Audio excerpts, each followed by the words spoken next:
Adenomyosis क्या होता है, आज इस विषय में हम लोग बात करेंगे। एडिनोमायोसिस मतलब बहुत ही पेनफुल पीरियड्स।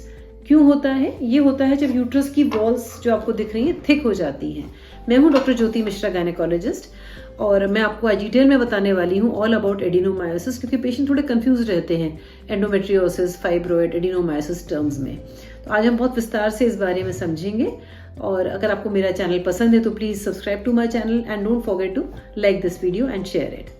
यूट्रस की 3 लेयर्स होती हैं, जिसको हम कहते हैं innermost layer is called endometrium, उसके बाहर वाली होती है मायोमेट्रियम, बीच वाली, और बाहर वाली होती है पेरीमेट्रियम।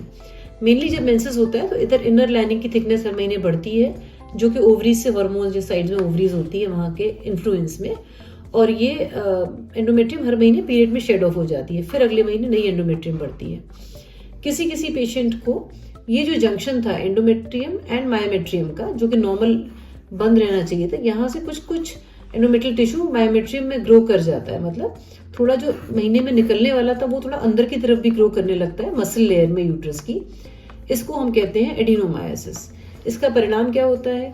जो ये वॉल नॉर्मल थिकनेस इतनी रहनी थी, अभी बहुत थिक होती चली जाती है, क्योंकि हर महीने पीरियड्स जो बाहर होने थे थोड़े थोड़े अंदर भी होते हैं। अब यहाँ से तो कोई रास्ता नहीं है ब्लड को निकलने का बाहर, तो ये वॉल में थिकनिंग कर देता है, और यहाँ पे क्योंकि ये मसल्स के बीच में ट्रैप्ड है ब्लड, तो पेशेंट को बहुत पेन होता है, क्योंकि यूट्रस जिसकी वॉल्स अब थिक हो गई हैं, अब वो बड़ी फोर्स के साथ कॉन्ट्रैक्ट करने की कोशिश करता है कि इस ब्लड को निकाल सके।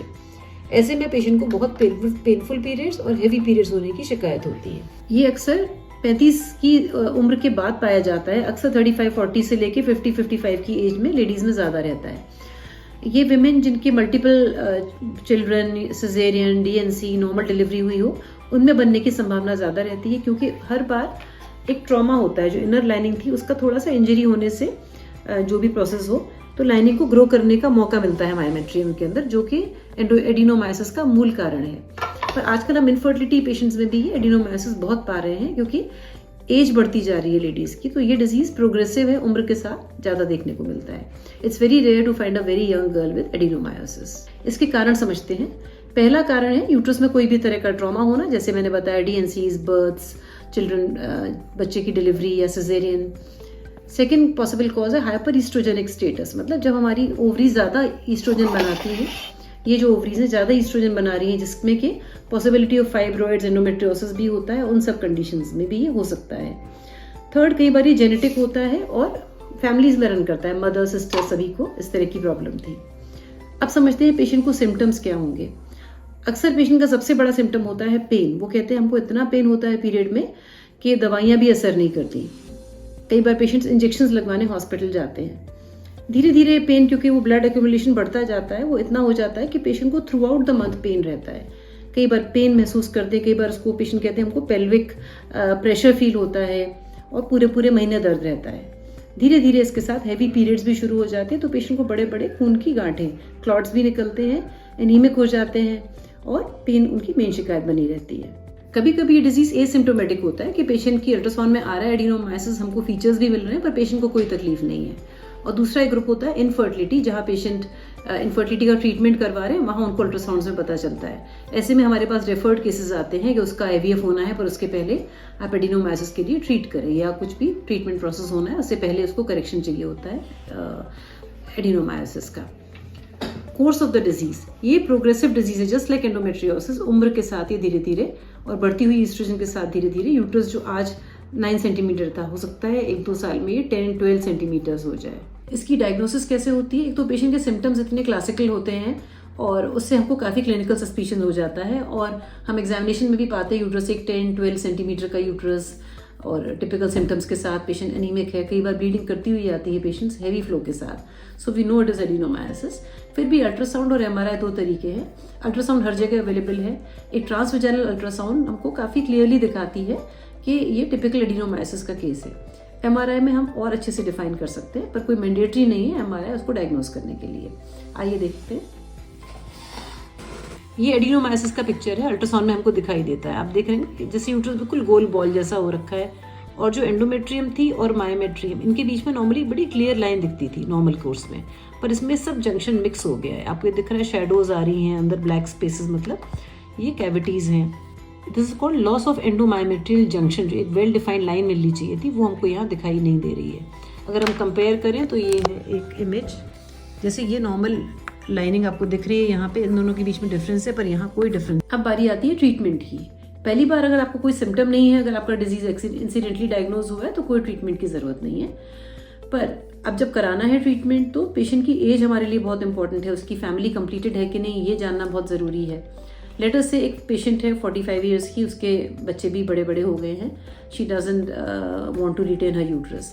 तो इसमें मेडिकल या सर्जिकल में से जो 100% ट्रीटमेंट है that is surgical, final treatment is removal of uterus, जो कि हमें 100% गारंटी से हम कह सकते हैं कि आपके सिम्टम्स रिलीव हो जाएंगे।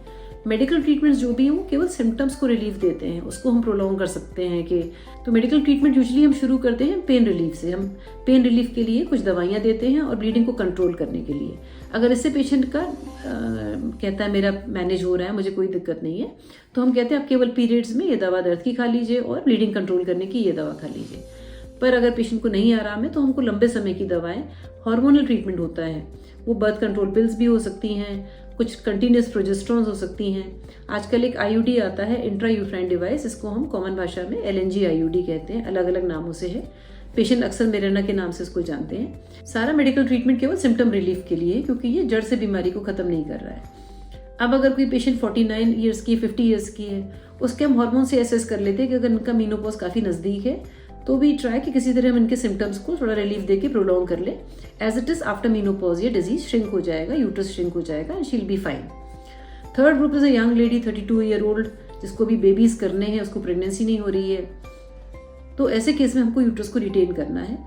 ऐसे में हम एक तो उनको मोटिवेट करते हैं आप जल्दी प्रेगनेंसी ट्राई कीजिए, जो लोग को पता नहीं है, they don't know the outcome of this disease.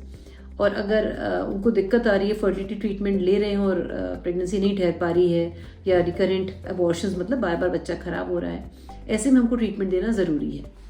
अगर ये डिजीज़ फोकल है, इसको हम कहते हैं फोकल एडिनोमायोसिस, मतलब यूट्रस के एक पार्ट में, थोड़े से पार्ट में ही एक स्वेलिंग जैसी बनी हुई है उस थिकन मायोमेट्रियम की, तो हम केवल उतना पार्ट सर्जिकली लेप्रोस्कोपी से निकाल सकते हैं। इसको हम कहते हैं लेप्रोस्कोपिक एडिनोमायोमेक्टमी या एक्सिजन ऑफ एडिनोमायोमा।